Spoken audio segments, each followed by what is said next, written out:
nindot manggid unta kaayo ni na pulong sa Ginoo, di kay unta nindot gid siya. Amen. Nindot gid siya.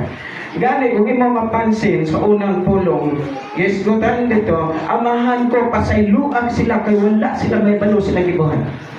Na ay panahon nagabuhat ka nga mali.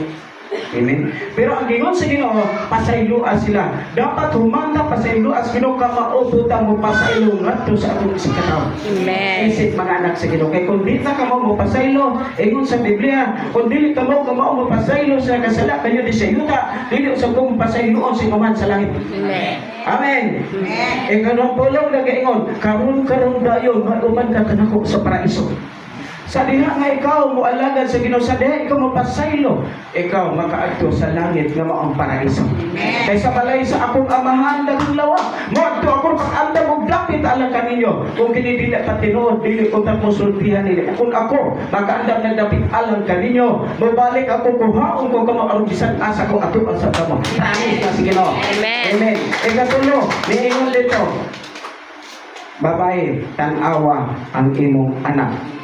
Anak, tanawa ang imong inahan. Kung pasabot, relasyon sa atong pamilya nga nag-alagad sa Ginoo. Amen. Diba sa diha sa panahon nga gidaan si Jesus sa Golgota, nagpasal sa cross, misunod si Maria Magdalena ug uban pang mga babae, ug mihilak si Maria, ug milingi si Jesus ug mingon, babaeng taga Jerusalem, ayaw ninyo ako hilaki, kung dili hilaki ang inyong kaugalingon ug inyong mga anak. Dili ato dapat hilakan ang Ginoo tungod kay ang Ginoo kaya niya luwason ang iyang kinabuhi. Apan gihimo sa Ginoo tungod og alang sa kamasayloan ta sa atong sa. Amen. Palakpak sa Ginoo. Amen.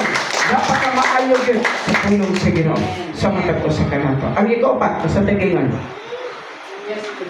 Diba, mingon, Diyos ko, ini, liba sa pagtani nga sa ato pa, Diyos ko, nga gibiyaan mo man ako. Tinuod na wala biyain si Jesus, ang gihimo lang sa amahan, gipadala lang ang iyang buktong anak, aron ang tanan nga magtuo kaya dili malaglag kung dili makabaton sa kinabuhi walay katapusan. Dili gipasagdan kay mo sa Biblia, kanus ama kamo nako, kanus ama kamo nakakita nga doon ako gipasagdan o gibiyaan. Imo pagay sa Salmon 21 versikulo 4, tapunan ka sa akong mga pako ug dili ka maunsa, ang akong pag-atiman o pag-amo mabuhi makababuhi kanimo. O babatayen ka sa akong mga anghel ug dili maunsa ang imong matil. Bisan asa ka paingon ana ako. Amen. Wala biya sa Ginoo. Amen. Amen. Amen. Ikaw nom. Sa tigingon. Ang ikapito, di ba? Iuhaw ako. Ginoo ako number 5. Number 5. Number 5 pa gani. Iuhaw ako. Sa number 5, di pa ningon, natuman na, agingon nakita, hibalo si Jesus, nga matuman na, o kinimiingon siya, iuhaw ako. Di ba? Ipainom siya, niya, ningon siya, iuhaw ako. Ang giuhaw nga iskutan nga iso dili literal o material, dili siya giinom sa suhong soft drinks, dili siya giuhaw sa tubig, giuhaw siya sa paghigugma sa mga tao ngadto kan Jesus. Kay wala mo tuo ang mga tao kan Jesus nga siya manluluwas. Di ba mingo sa Mateo 25:42, sa gigutom ako inyo akong gipagkaon, giuhaw ako inyo akong gipainom, nabilanggo ako inyo akong bisita, o nahubo ako inyo akong gipistihan, o nagmasakiton ako inyo akong galimahan. Mingon ang mga tao matarong sari, mahal nga hari karon sa kapami makakita ka nimo gipakaon ka namo giuhaw ka gipainom ka namo gibistihan ka namo mahubo o gibilanggo ka giduo ka namo si Jesus mito ba sa dihang magbuhat kamo sa akong makaigsunan sa kanini ibuhat niyo gini alang ka nako. Amen. Amen. Ang giuhaw kay dili pero matay kun dili giuhaw ang Ginoo sa paghigugma sa tao ngadto sa Ginoo. Amen. Amen. Amen. So ang ikaapat katong ingon natapos na. Number 6 na. Oh, number 6 na. Number 6 na. Natapos na. Di ba ngayon siya? Natapos na kaya ipainom siya. Natapos na niya. Hapdos ka iba. Abot pasabot si Ginoo. Natapos na iyang mga pag-antos binis kalibutan. Natapos na iyang pag-sacrifice sa krus sa Kalbaryo. Pero ang mga tao di patatapos sa pagbuhat sa kabubuton si Ginoo. Balakpan si Ginoo. Di patatapos. Si Jesus tapos na ang iyahang pagkinabuhi o nagsugo si Ginoo. Natapos o natuman sa Ginoo nga si Jesus. Kita mo hindi patatapos. di matatapos. O sa ikapito, miingon dito, o sa kusog misingkit si Jesus, o sa kusog nagtingog mingon, amahan ko, itugyan ko kanimo ang akong espiritu niya sa imong mga kamot. O namatay si Jesus. Diha nimo makita mga isuon nga ang mensahe sa Ginoo sa krus sa Kalbaryo, naghatag ka na itong pamalandong ba? Pamalandong ba ang pulong sa Ginoo? Nga naman namatay man ang Ginoo sa krus sa Kalbaryo, tungod ba siya sala? Dili. Tungod sa kunsala, tungod nimo o kanakong tanan. Amen. Amen. Mao nga namatay ang Dios tungod kanato. Pero ang tao kinahanglan yun nga magbatok og paghigugma sa Ginoo. Kay namatay ang Dios tungod sa higugma kanato. Gani nag-ingon sa 1:16 kay gigugma patayo sa Dios sa kalibutan ug tungod niya naghihatag niya bugto na aron ang tanan nga motuo kaniya dili man lang kundi makabatong sa kalibutan walay katapusan. Amen. Amen. Kay gusto sa Ginoo nga maluwas ang tanan.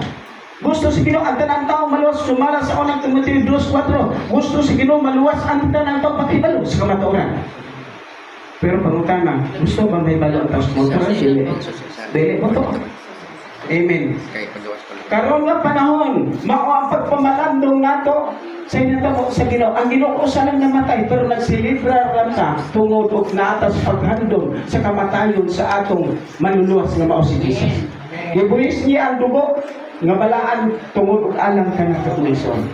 Kaya sa atong kinabuhi karon nahibalo na tayo kung sa'y angay natong buhaton. Kaya gani ang Biblia nag-ingon, kasayod kamo kung saan na karon, mauna kini ang panahon na angay kita magmata kay mas duol na kaluwasan kaysa pagsugod sa pagtuo.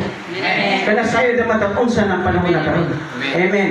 Nasayod na ta kung saan na ang dagan sa panahon. Kaya pamalandungan na to ang pulong sa Ginoo. Grabe gid ang Ginoo pagkamaanig gid sa Ginoo sa atong kinabuhi. Nga bisan pa sa ato kung makamusalaypon, bisan pa sa ato makasasala, pero ang Dios may gugmaong kanatong tanan. Pero ganay nakasala nato ito kamao pasaylo. Dapat kamao ka mo pasaylo. Amen. Kamao ka mo pasaylo. Kaya kung di ka kamao mo pasaylo, unsa man ato pagkanto sa langit kung di ka kamao nakapasaylo dili sa ita. Ang dili man tabato sa langit kung di ka pasaylo sa mga tao nakasala nato sa ita. Amen. Amen. Muna namin siya, amahan ko, itugyan ko kanimo ang akong espiritu. Sa buhay pa si Jesus, nag-antos siya sa cross, ditugyan niya ang iyang kaugalingon, ang pangutana. Ang mga tao ba karon nga buhay, panalugyan ba sa Ginoo? Nakaila ba Ginoo ang tanan? Nakapanugyan ba, Lord? Ang akong kinabuhi, itugyan ko ni kanimo, Lord. Ang akong kinabuhi, Lord, o bani ko, itugyan ko ni kanimo. Kay mao kani bugtong halad na ako'y halad kanimo. Kung wala'y laing ikahalad ako, Lord, mo lamang ako kagliwag kapagbuhat sumala si mong kapubuton. Mao kini importante mga igsuon nga ang atong kinabuhi ihalad na to sa Ginoo. O niya isentro na to ang atong pananaw sa Ginoo. Ayaw pagsentro pagtanaw sa tao. Kaya kung matanaw ka sa tao, sigurado matumba kay ang tao makasala. Itutok si Jesus. Ingon dito sa Hebrew 2:2. Itutok inyong mata kay Jesus kung magsabi ka sa inyong pagtuo nga maghimpit nini. Wala niya kaulaw ang kamatayon bisan sa krus o wala siya musibog o muatras sa kamatayon o tuwa karon siya naglikod sa tuo sa trono sa Dios. Nagpaabot sa mga anak. Amen. Kaya ang pulong sa Ginoo nag-ingon sa Apostol Pablo nga kung kita buhi pa pag kinabuhi kita nga iya sa Ginoo kay kita iya man sa Ginoo. O kung kita mamatay man kita uban sa Ginoo. Patay kung buhi pagbalik sa Ginoo. Makikuban ka sa Ginoo. Kalagpak sa Ginoo. Amen. Makikuban ka sa Ginoo. Kaya moabot ang panahon mga igsoon na ang pulong sa Ginoo kinahanglan atong pamalandungan kay moabot ang panahon nga dili na ninyo mabati ang pulong sa Ginoo. Wala ay pastor magsangyaw diha ni ana mga dapita tungod kay moabot man nga wad-una ang pulong sa Ginoo. May tabo na ang gingon sa kasulatan sa Amos 8:11. Miingon ang pulong sa Ginoo, miingon ang Ginoong Dios. Moabot ang panahon nga padaan kung gutom ang nasod, gutomon katawan na padili sa pangan. Uhaon sila padili sa tubig, gutomon sila sa minsay sa Ginoo. Ako ang Ginoong Dios nag-ingon ini. Ang katawan maluyag magsuroy-suroy, gikan sa silangan paingon sa pagatan, gikan sa pagatan paingon sa mihanan aron sa pagpangita sa pulong sino, apan dili na sila makakaplag nini. Kung sa karon mapamalandungan pa nato ang pulong sa Ginoo, pamalandungi pagmaayo ang pagkamaayo sa Ginoo. Pamalandungi nga gipili ka sa Ginoo, dili ka gipili silutan kundi gipili ka aron maluwas sa pagpalit sa Ginoo. Kay mo na purpose kamatayon sa Ginoo sa krus sa Kalbaryo. gipadala ang bugtong anak sa kalibutan aron mapasaylo ang tanang sala sa tanang katawan. Apan human sa kapasayloan, mabalik ang Ginoo, dili na siya magpakamatay pag-usab, kundi mukuha na siya o muganti sa mga taong nag-alagad kaniya. Kay ang Dios pausa lang mamatay. Amen. So, di lang na po kay Tason, kay murag gigutom na rin po na buhay mo. Amen. So, okay, salamat kayo. So, sa pulong sinaw, di lang kay nakatas, kay Pacific Pastor George, nakapusi ka na tayo. Oras na ito para alas 12. Amen. Adalay ko ng Diyos, o salamat sa inyong paghatag opportunity na ka-apil ko sa atong bulatan dire. Salamat sa Ginoo. Adalay ko ng Diyos. Ibalik na ko sa